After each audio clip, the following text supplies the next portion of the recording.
दादांनी गडचिरोलीचा उल्लेख केला। मी वारंवार बोलायचो आणि आता ते होताना दिसतंय की the next steel city of India is Gadchiroli. ते आज होताना आपल्याला पाहायला मिळत आहे।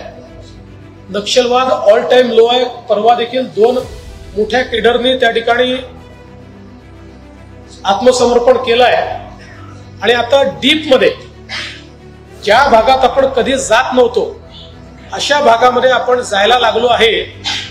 पुढच्या काळामध्ये एक प्रकारे निकराची लढाई ही संभावित आहे, ती होताना दिसते। पण त्यातून निश्चितपणे मोठ्या प्रमाणात गडचिरोली सारखं क्षेत्र हे बदलण्याचं काम आपण करणार आहोत।